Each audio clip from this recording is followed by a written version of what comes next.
here we are, 0-2 again. What is this, the third season in a row? 0-2. I have some thoughts on the game, but before we get to that, I wanted to mention a few other side things. I watched Daniel Jones play. I watched the highlights of him play against the Colts. It's the same Daniel Jones. It just happens to be working on the Colts. And for now, it might not even work for the whole season. I saw a bunch of highlights. He's holding the ball for like 4 seconds, wouldn't work on the Giants. He's hitting guys that with contested catches that on the Giants they drop them. He had to play a deep ball that he threw that he underthrew, so the receiver could have had a touchdown. He had to come back to the ball and catch a contested catch, which again, Giants guy probably wouldn't have made a catch on. And then after all that, they still should have lost. They were bailed out on a fourth down that they didn't get. That was a pass, roughing the passer, and so they got another first down on that. The Broncos missed a field goal, bounced it off the upright. I know because I had that kicker in fantasy, um, but he missed the kick, so it left the window open for the Colts to win with a field goal. And then they go down, and the Colts kicker makes the field goal, which if this was the Giants, he would have missed that kick and we would have lost. So uh, it's the same Daniel Jones. It just happens to be working on the Colts, like I said, for now. Um, so I wouldn't get too like, oh, they're 2-0, and Daniel Jones has the second most yards thrown in the NFL right now. Yeah, to who? Who has the first most yards? Russell Wilson has the most yards thrown um, in the NFL right now. The other thing is, the Cowboys traded Micah Parsons. Now, they are getting a little taste of what the Giants experience, okay? It's a little better because they actually traded him, so they got something in return where the Giants would just let a player like that walk and we'd get nothing. But they were a little bit too arrogant, saying, we'll be just fine without you. And the Cowboys are almost 0-2. And more importantly, they have no pass rush without Micah Parsons. No, that defensive line is horrible, okay, because the Giants' offensive line is horrible, and they somehow made them look not only serviceable, but like a good, competent NFL offensive line. Russell Wilson pretty much had all day to throw, except like on one play where he got sacked and a little bit in the overtime. And we were even able to run the ball. So, and even though the Cowboys won, this game says more about them than the Giants. Because let's be honest, first off, neither team's going anywhere. Okay, the Cowboys are going to probably finish third in the East, and the Giants will finish last. So, and there's not going to be three teams that come out of the NFC East to go to the playoffs. So, neither team's going anywhere. But the Giants' offense has been terrible. So, to allow this horrible offense to put up 37 points against you, and I know the Cowboys' defense isn't that good, but still, to let this offense that didn't even look like it was a professional NFL offense put up 37 points on you, that's a huge problem for you. For the Giants, this was an uptick because even though we lost in the defense level, we've seen this story from the defense where they hold the offense, they hold the other team's offense, hold them. We go down and score, and then the defense lets the other team go right down and score. Anyway, so watching the game, I mean, it was a good game. I mean, Russell Wilson did exactly what we paid him to do. Like I said, he must have been practicing all week. They said, you're not going to do anything else. You're just going to throw the ball 50 yards down the field into a trash can. That must have been his practice because he was on the money with all the deep balls, except for the one in overtime. And here's the thing. First off, I was kind of relieved that he threw that interception because I got the sense the Giants were going to lose anyway. If they didn't go down and score there, which didn't look like they were gonna, the Cowboys would have turned around, kicked like an 88-yard field goal, and won the game. And then you would have felt bad because you're like, oh, they played so good, they deserve to win. So by having that mistake, it kind of was like, you know what, these guys are idiots, they deserve to lose. So it kind of takes a little of the sting out of the loss. But I also wanted to point out, I don't know, because when he threw the ball, I'm like, what was that? What, you just throw it off your back foot to the middle of the field where nobody is for an interception? But what I think happened was either Neighbors ran the wrong route. He was supposed to break in when he broke out, or it was an option route, and Neighbors and Wilson saw two different things, kind of like that preseason game, right? So Neighbors thought, oh, the way they're playing coverage, I should cut to the sideline, and Wilson thought he should cut over the middle, so he threw it in anticipation for him to cut over the middle, and Neighbors cut the other way. And that's why I think, because I can't imagine Rush is throwing up a ball in the middle of the field where nobody is. So there had to be, and he did say it was a miscommunication on that play. So, but again, still a problem because I said at the opening of the drive, I said, two things you can't do. Don't fumble the ball or throw it backwards like he did on the previous drive. I don't know what that was. And don't force the ball to Malik Neighbors. And what did he do? He forces the ball to Malik Neighbors because even if they were on the same page, Neighbors wasn't really that open. It was going to be like a one-on-one, maybe a jump ball situation. I mean, there were better plays you could have done. But other than that, I mean, Russell Wilson is leading the league now in passing. But I wouldn't get too excited. First of all, like I said, the Cowboys defense is horrible. They're horrible.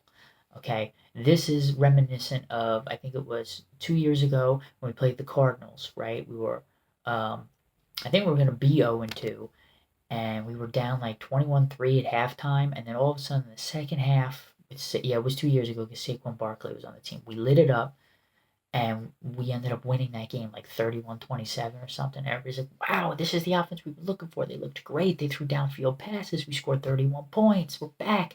Next game, it was back to the same offense. We could barely score a touchdown. And even last year, right, we beat the Seahawks. It was the same thing. We're throwing downfield passes. We were making plays. Guys were getting open. And of course, it took a blocked field goal to beat the Seahawks. And we're like, we're back. And then what happened? Next game, same thing. So while I don't think they will regress as much against the Chiefs, they're not going to put 37 again.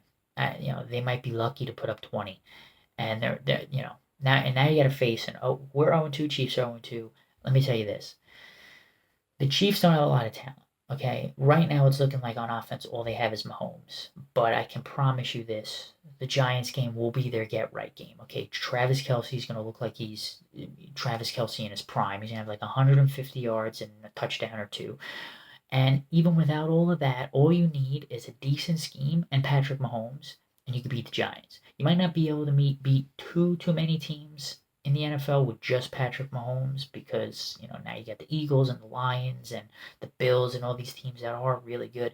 But for the Giants, you basically could just beat them with Patrick Mahomes, right? He can make a couple plays with his arm, a couple plays with his legs, and they could win, very easily. But knowing Andy Reid, he'll scheme open guys, and here's what I'll say: Travis Kelce's gonna look like prime Travis Kelce.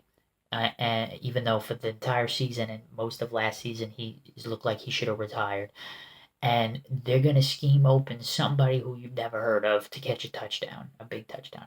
That's what's gonna happen, and the Giants are probably gonna lose 28-17 or something like that. So we'll probably be 0-3. I actually think they could beat the Chargers, even though I think the Chargers are better. I think that might be a trap game for the Chargers. I think they might see the Giants at 0-3, and they might be feeling good if they're 2-1 or 3-0, and they come in thinking we're just gonna knock these guys off and move on, and they could actually end up being a trap game for the Chargers. It's at home for them, for the Chargers, so we could steal one there. But I don't see there being a huge regression, but the offense is not for the Giants, but it's not going to look like it looked this week against the Cowboys. But yeah, I mean, I don't know what was going on in the first drive. I think that guy Hudson on the line forgot to take his medication because not only was he acting weird in the game, he looked like he was about to hit the coach over the head with the Gatorade jug. Like, I don't know what his problem was, but he should be cut. And then we put the rookie, and he played pretty good. But again, Cowboys have no pass rush. So the rookie at left tackle, Bo, you can't really evaluate him yet. They have no pass rush. That was terrible. But for now, that was a bright spot, putting the rookie in. He played pretty well. Scatterboo. The problem with him, though, he's still inefficient, right? As good as he looked, yesterday he still only ran for 4.1 yards per carry, and it would have been way worse if he didn't have that one carry where they put Dart in, which again, great play call for that moment, and it worked. But then they went, oh, it worked, let's do that play call like 5 more times. Well, just why? It worked on the one, maybe you bring it out one other time, maybe in overtime, and you trick them and maybe let Dart throw the ball, but you brought it out 5 times. You basically ran it the same way all 5 times. So I didn't get that. It was good the first time, and then it was stupid. But besides that good, what was it, 20, 30-yard run by Scatterbo, he would have looked horrible. He would have had like a 2.9 yards per carry. And I'll say this, he runs hard, but at the same time, part of the running hard is you got to get yards. You can't like break 3 tackles and still get 1 yard. That's not going to get it done. But he did get his first touchdown, and he did have that big run, and he did have that. He had a bad drop on fourth down, but he had that good catch that he almost dropped, which I think actually helped him because I think the defense thought he dropped it, so they kind of slowed up, and then he regained and caught it and got a first down, or almost a first down. So that was good. There was a lot of things to like. Like I said, they finally got the deep ball going. Even Wandale Robinson, who I'm pretty sure Russell Wilson couldn't even see. I think he just went, "This is whatever." Let's just say whatever the coverage was, and he goes, "I think the seam's going to be open." He just threw it down there. But I give him credit. It was 4th and 2 on that one play, or 4th and 4, and they did that. That took a lot of moxie to do. Um, and so Russell Wilson did what we paid him to do this week. Yeah, he messed up at the end, but if it wasn't for him, and we don't even know if he truly messed up, it could have been Neighbors ran the wrong route, and we'll never know. He's not going to say that. But if it wasn't for Wilson, we wouldn't even been in this game. We would have got demolished like if Jones was here, seeing how he played on the Colts this week. If he was here, we would have lost probably 31 to 14 or 10, something like that. So if it wasn't for Wilson, we wouldn't even been in the game. And this will definitely quell some of the bring Jackson Dart. And now I think that the only way Jackson Dart will be brought in is if the Giants are 1-8 or something halfway through the season, and the season's gone. They'll just bring him in to get reps and to make the season have some kind of positivity. But yeah, and the Giants should have won anyway. They shouldn't even gone to overtime.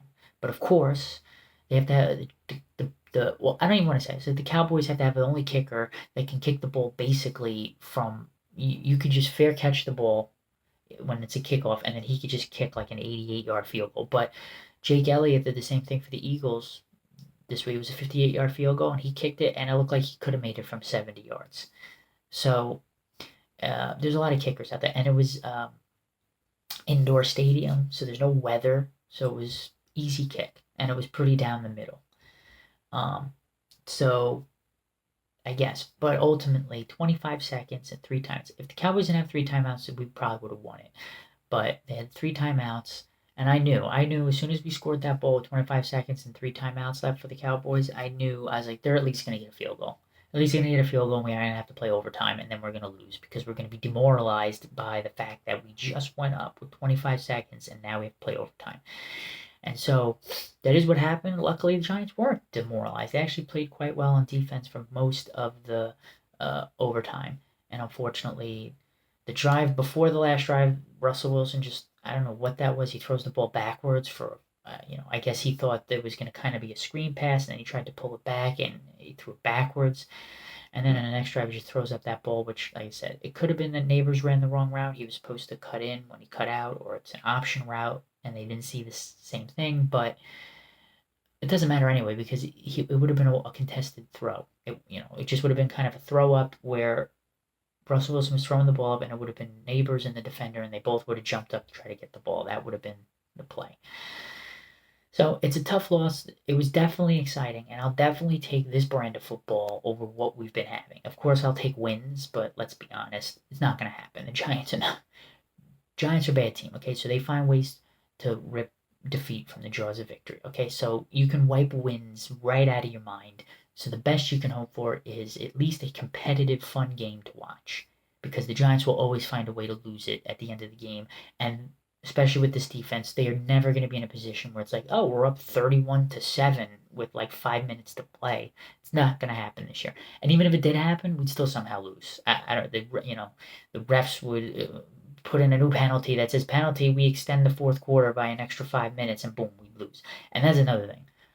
Okay, the reffing, and this isn't just for the Giants. This is across the league because I'm getting sick of it. Obviously, I feel more biased with the Giants because it's who I watch. The refs got to calm down. Okay. Yeah, the stuff with Hudson, that was probably good, but it seems like every time there's a big play, particularly with the Giants, but with other teams too, the Colts game, right? The Broncos made a big play, all of a sudden it's roughing the passer. Every time it's a big play, these refs kill the momentum of a team by throwing a flag. Okay? They should have a meeting, and the first thing should be, look, if there's a holding on a play, and I don't mean a vicious holding or smacking somebody. I just mean like that incidental where like say, it's a screen pass to the, right and the wide receiver on the left kind of just grabs the shirt of the defender a little. Don't call that, okay? That defender was not going to make the play, and it's not like the receiver like knocked him down or really tugged him. It was like kind of an incidental little pull on the jersey. Let it go. You don't have to call that, especially if it's a good play. You don't have to call it back because the receiver did that. I know they're trying to keep control of the game. They go, well, if we don't call it once, the guy will keep doing it and it'll get worse. Let these guys play. Okay? Even in the Giants game, how many passes were there where, it's the receiver and the Giants cornerback are jostling? Let them play. Unless it's egregious, let them play. Okay? We got the roughing the passer call. I don't know what you're supposed to do. 10, 15 years ago, that would be shown in film rooms as a prototypical tackle. This is how you tackle the quarterback. Now it's a penalty, and you have to tell your guys, don't tackle guys like that. Okay? And listen, there were calls against the Giants that were weird, right? The Pickens one where they said he offensively pushed off in overtime. I didn't really see that. It looked like he was just kind of changing direction, had his hands out. But again, the ref saw his hands out. They go, oh, it's offensive pass interference on George Pickens. Let them play. I know we would have lost there. It doesn't matter anyway. We lost anyway. But let these guys play. Stop ruining the game with penalties. It seems like every time you don't even want to watch big plays anymore. As soon as there's a big play, they throw flags, penalty. So stop it.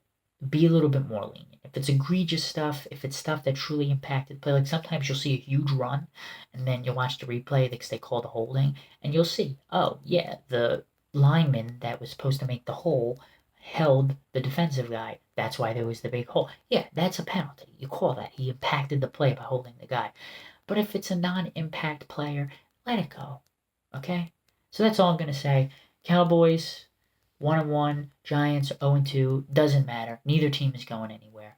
We're not grabbing a whole bunch of wins. We might steal one from the Chargers, maybe. We might beat the Saints, maybe. We could still lose to both of those teams. So all you can hope for right now is productive football. And from what I saw on Sunday, we saw that. We saw productive football. And that's what I want to keep seeing. It probably won't happen because we've seen these games in spurts before with the Giants, with Daniel Jones. One game, whoa, they scored 30 points. Where did that come from? And then they revert back to what they were. Now, we've never seen Daniel Jones throw for 450 yards here, but, So hopefully we could at least see more of these competitive games that were fun, make you feel the fandom a little bit. But we'll see. But I'm sure we're on the road to 0-3. And yeah, that's all I have.